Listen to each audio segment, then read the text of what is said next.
nggak sih? Ada nih tugasnya Pak Dedi, parallel processing. Parallel processing. Apa sih parallel processing itu? Kemudian kita tanya Rizal, ada Rizal tuh di situ. Oh iya.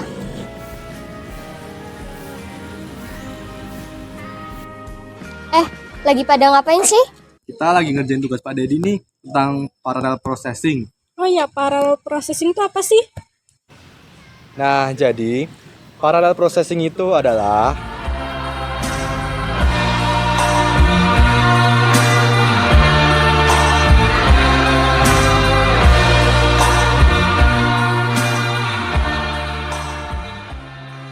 Assalamualaikum warahmatullahi wabarakatuh. Perkenalkan, kami dari kelompok 4 yang beranggotakan saya sendiri, Sally Larissa sebagai moderator, dan pemateri ada Pandu Winata, Refki Cahya Rivaldi, Cynthia Ayu Clara, Ali Awaludin, dan Rizal Sultan Alamsyah. Baik, di sini kami akan menjelaskan tentang materi parallel processing.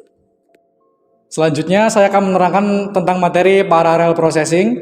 Parallel processing adalah metode untuk memecah dan menjalankan program secara bersamaan pada beberapa mikroprosesor dalam pesanan mempercepat waktu kinerja. Terus parallel processing dapat dilakukan dengan satu komputer yang memiliki 2 atau lebih prosesor CPU atau dengan beberapa prosesor komputer yang terhubung pada jaringan komputer. Tujuannya adalah untuk memproses paralel adalah untuk meningkatkan performa komputasi. Semakin banyak hal yang bisa dilakukan secara bersamaan dalam waktu yang sama, semakin banyak pekerjaan yang bisa dibereskan. Terima kasih Pandu. Selanjutnya akan dijelaskan oleh Refki Cahya Rivaldi. Baik, di sini saya akan melanjutkan presentasi dari saudara Pandu. Di sini saya akan menjelaskan tentang pemrograman paralel. Jadi pemrograman paralel itu adalah sebuah teknik pemrograman komputer yang memungkinkan eksekusi perintah atau operasi secara bersamaan baik dalam komputer dengan prosesor tunggal ataupun prosesor ganda dengan mesin paralel.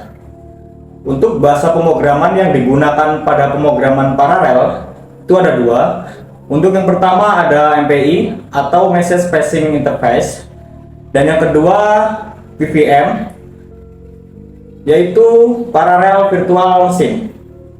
Di sini saya akan melanjutkan presentasi saya mengenai komputasi paralel. Jadi komputasi paralel itu adalah salah satu teknik melakukan komputasi secara bersamaan dengan memanfaatkan beberapa komputer independen secara bersamaan. Ini umumnya diperlukan saat kapasitas yang diperlukan sangat besar, baik karena harus mengolah data dalam jumlah besar. Yang dimaksud dalam jumlah besar ini bisa di bidang industri keuangan, bioinformatika, dan lain-lain, ataupun karena tuntutan proses komputasi yang banyak. Kasus kedua umum ditemui di kalkulasi numerik untuk menyelesaikan persamaan matematis di bidang fisika, kimia, dan lain-lain. Komputasi paralel membutuhkan sebuah algoritma, bahasa pemrograman, dan kompiler. Nah, itu dia penjelasan mengenai komputasi paralel. Baik, pemateri yang ketiga akan dilanjutkan oleh Cynthia Ayu Clara. Selanjutnya saya akan menjelaskan tentang kelebihan parallel processing. Yang pertama ada waktu eksklusif lebih cepat, yang kedua ada throughput jauh lebih tinggi, yang ketiga ada menyajikan sebuah artikel yang luas dan telah dijelaskan. Pengertian dari komputasi dan parallel processing.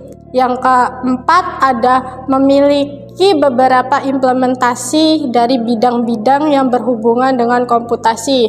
Yang terakhir ada dari artikel ini sudah sesuai dengan ketentuan yang ada di tugas seperti ukuran font, tipe font, batas penulisan dari nomor halaman. Selanjutnya yaitu kekurangan parallel processing, yaitu ada perangkat keras lainnya yang dibutuhkan. Yang kedua ada kebutuhan daya juga lebih. Yang ketiga ada tidak baik untuk daya rendah dan perangkat mobile. Yang keempat ada parallel processing adalah salah satu teknik yang komputasi modern. Yang terakhir, ada karena membutuhkan banyak prosesor maka biaya mahal. Baik, materi selanjutnya akan dijelaskan oleh Alia Waludin. Saya akan membacakan konsep parallel processing. Konsep pemrosesan paralel adalah pendekatan di mana beberapa tugas atau operasi yang dijalankan secara bersamaan yang dapat meningkatkan efisiensi dan kinerja sistem komputasi. Dalam konteks pemrosesan komputer, pemrosesan paralel dapat mengacu pada penggunaan beberapa unit pemrosesan, misalnya CPU atau core CPU, untuk menjelaskan tugas-tugas secara bersamaan. Ini dapat dilakukan dengan berbagai cara seperti pemrosesan paralel berbasis tugas, data, atau instruksi. Dan materi yang terakhir akan dijelaskan oleh Rizal Sultan Alamsyah.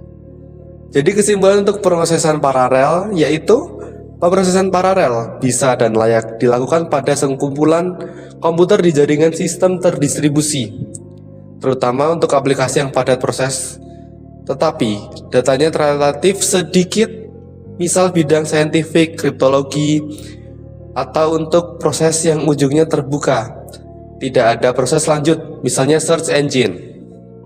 Nah, untuk penambahan komputer untuk mempercepat proses atau untuk mempertahankan performansi pemrosesan paralel pada sistem terdistribusi mudah dilakukan, bahkan bisa dilakukan secara dinamis saat aplikasi sudah berjalan, jadi bisa disebut skabilitasnya tinggi.